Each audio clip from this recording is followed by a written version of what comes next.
1.1 के चौथे प्रश्न को देखते हैं।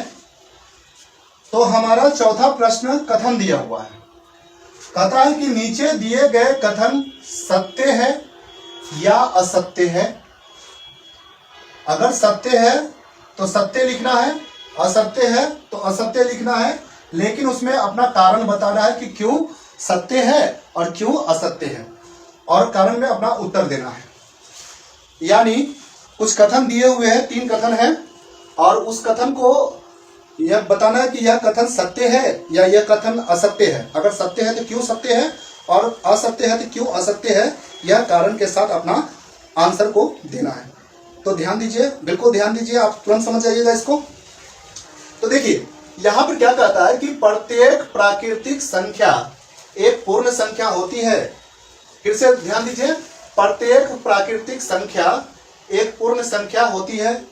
बात सत्य है, बिल्कुल सत्य है। तो यहां पर लिखेंगे सत्य, उत्तर लिखेंगे और उत्तर में लिखेंगे सत्य। अब यह बात सत्य कैसे है, तो यहां ध्यान दीजिए, क्योंकि जो प्राकृतिक संख्या होता है तो प्राकृतिक संख्या और पूर्ण संख्या, यानी कि पूर्ण संख्या 0 से स्टार्ट होता है, 1 2 3 4 5 ऐसे करते करते अनंत तक चल जाता है। तो प्राकृतिक संख्या होता है, और पूर्ण संख्या का शुरुआत 0 से होता है। तो पूर्ण संख्या और प्राकृतिक संख्या का संग्रह जो हुई प्राकृतिक संख्या और पूर्ण संख्या। प्रत्येक प्राकृतिक संख्या एक पूर्ण संख्या होती है, यह बात सत्य है। दूसरा में है क्या, प्रत्येक पूर्णांक एक पूर्ण संख्या होती है। कह रहा है कि क्या प्रत्येक पूर्णांक एक पूर्ण संख्या होती है। तो पूर्णांक संख्या किसको कहेंगे, जिसको धनात्मक और ऋणात्मक रूप से लिखते हैं, और पूर्ण संख्या 0 1 2 3 4 5 को कहते हैं। तो यह कथन पहले से हमको लग रहा है कि असत्य है, तो यहां लिखेंगे, उत्तर में लिखेंगे असत्य।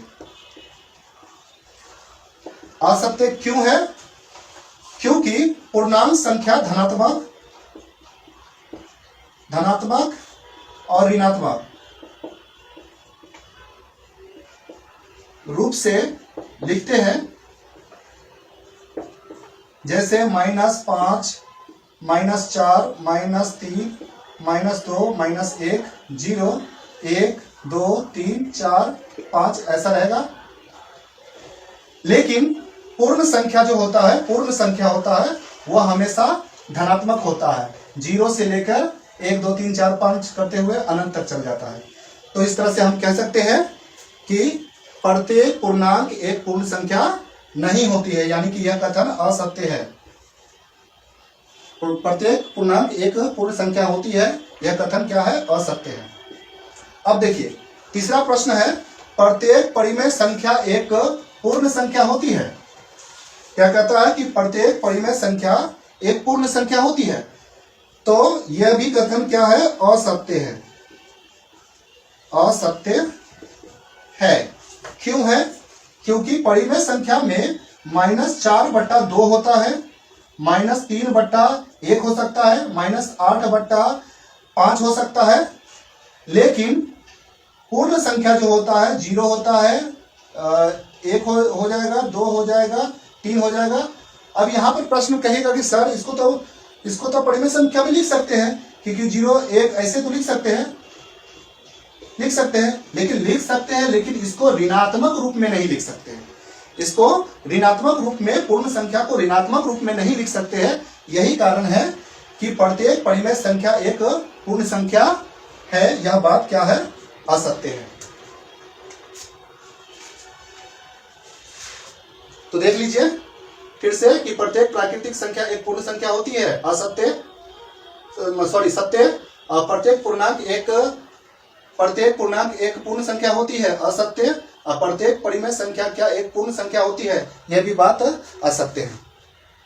तो यह वीडियो आपको कैसा लगा एक बार जरूर बताइएगा। अगर मेरे मैथ के वीडियो को, अगर आप सारे वीडियो को आप देखना चाहते हैं, तो मैथ सॉल्वर नामक एक व्हाट्सएप चैनल है और यूट्यूब चैनल है, उस पर जरूर जाकर फॉलो कर लीजिए, ताकि हमारा हर वीडियो आप तक आसानी से पहुंच पाए। तब तक के लिए धन्यवाद।